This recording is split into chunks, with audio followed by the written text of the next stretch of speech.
अब कोचिंग में दो टाइप के स्टूडेंट आते हैं। मैंने यहाँ ऐसे कोचिंग सेंटर के अंदर ऐसे बच्चे भी आते हुए देखे जो बहुत जीनियस थे और फेल होके गए। क्यों? क्योंकि यहां आके भटक गए। और कोचिंग में मैंने ऐसे बच्चे आके भी देखे जो 37% के साथ आए थे, जूनियर अकाउंटेंट बन के गए। कई सारे एग्जाम्पल ऐसे बच्चे भी आए जो गुटखा खाते हुए आते, कई केस हो रखे उनके ऊपर, मुंह में गुटखा भरा हुआ रहता, एक बटन ऊपर से खुला हुआ, बाल उस टाइप के, और वो बच्चे लास्ट में नौकरी लेके गए और बिल्कुल सिंसियर ड्रेस के साथ में निकले बाहर। ऐसे बच्चे भी आके गए। संस्थान के अंदर दोनों टाइप के बच्चे आते हैं। अब आप किस श्रेणी में जाओगे वो आपके ऊपर डिपेंड करता है। इसलिए मैं कहता हूं कि अगर आप अपनी तैयारी शुरू करते ही हो ना, भले कोचिंग में करो भले घर पे करो, उसमें रखना ईमानदारी बहुत जरूरी है। अगर आप धोखा दोगे कि सभी को, घर वालों को, तो आप मान के चलिए कि आप एक बार या दो बार धोखा दे सकते हो, बार बार नहीं दे सकते।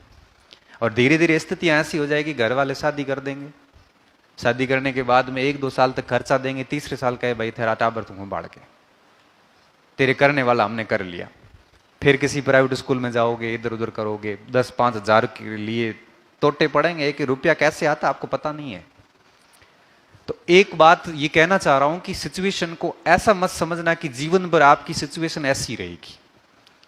अब बहुत सौभाग्यशाली लोग हैं कि आप यहां तक पहुंचे हैं। यहां तक का मतलब कोचिंग सेंटर की बिल्डिंग तक नहीं कह रहा हूं, यहां तक का मतलब यह है कि आपको एक अपॉर्चुनिटी मिल रही है और आपके घर वाले आपको पढ़ाने के लिए तैयार है। वो ये कह रहे हैं कि बेटा पैसे की चिंता मत करना, रहने करने की चिंता मत करना, कहां से भी करेंगे हम अपने आप करेंगे, तो तेरे दिल लगा के पढ़ाई करे। यही शब्द कहते हैं घर वाले। अब वो पैसे कहां से लाते हैं हमारे को पता है भाई। हम किसी करोड़पति बाप के बेटे नहीं है, हम किसी इंडस्ट्रियलिस्ट उद्योगपति के पुत्र नहीं है, न हम किसी IAS RAS के पुत्र हैं। हम सब ऑलमोस्ट सारे ग्रामीण परिवेश से आए हुए किसी न किसी किसान परिवार से संबंधित थे। और हमें अवसर बहुत कम मिलते हैं, और मैं मानता हूं कि अगर इन अवसर को बुना दिया जाएगा तो जीवन में हमेशा अपने आप पे गौरव होगा। कईयों को दूसरों पे गौरव होता है, और एक व्यक्ति जो कठिन हालातों से निकला हुआ होता है ना, वो कुछ अचीव करता है तो उसको खुद को गौरव होता है।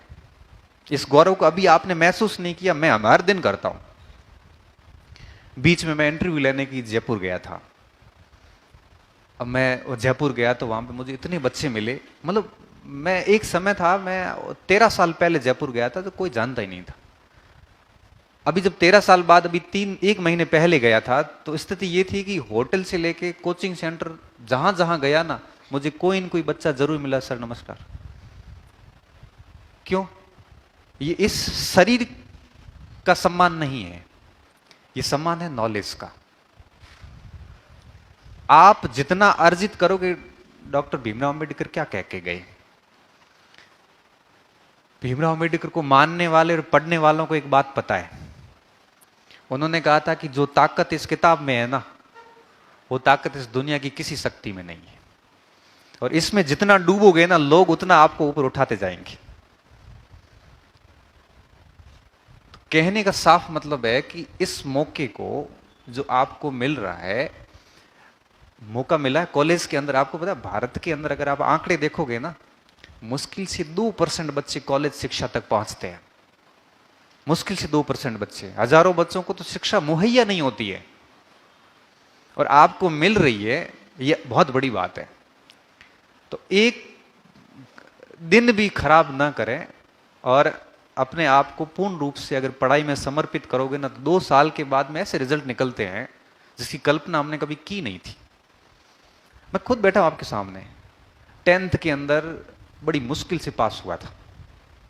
49% कोई बहुत ज्यादा प्रतिशत नहीं होती, सही कह रहा है। आज की तारीख में हम कॉलेज में अभी एडमिशन कर रहे हैं ना, तो 80-85 से नीचे तो कॉलेज में एडमिशन नहीं हो रहा है। फिर 12th करी तो उसमें भी परसेंटेज इतने ही थे। ठीक है, 12th में फिर भी फर्स्ट डिवीजन बन गया था। बहुत एक औसत विद्यार्थी रहा हूं मैं हमेशा से। आज मैं 3 सब्जेक्ट पढ़ाता हूं, 3 सब्जेक्ट पढ़ाता हूं, और सबसे खास बात यह है कि तीनों में कई विद्यार्थी तो ये कंफ्यूज हो जाते हैं कि मैं किस विषय का हूं। भूगोल का हूं कि इकोनॉमिक्स का हूं कि हिस्ट्री का हूं। और ये कन्फ्यूजन बच्चों के नहीं है, बच्चों को तो पता नहीं चलता, लेकिन बड़े बड़े प्रोफेसर बने हुए ना वो भी सोचते हैं कि सर आपका सब्जेक्ट कौन सा है। अब जयपुर गया तो मेरे को कई प्रोफेसर ने पूछ लिया, सर आप है कौन से विषय के? इतिहास। इतिहास तो पढ़ा, तो भूगोल पढ़ा रहे हो? सब पढ़ा सकता हूं। मेहनत करिए और मेहनत अपना परिणाम देती है, आज नहीं देगी तो कल देगी। तो अगर आप संस्थान में आ गए हैं और आपको लगता है कि मुझे प्रिपरेशन करनी चाहिए, तो दो चीजें दिमाग में रखना, बस मैं तो यही बात कहूंगा, मैं बहुत ज्यादा बात नहीं खींचूंगा। अगर आप इन शिक्षकों से ज्यादा मेहनत कर पाओ, टीचर 2 घंटे पढ़ाने के लिए 4 घंटे पढ़ के आता है, आप एक किताब देखते हो, हमें 5 किताबें देखनी पड़ती है। हमें 5 किताबों से वेरीफाई करना पड़ता है कि वास्तविक तथ्य क्या है,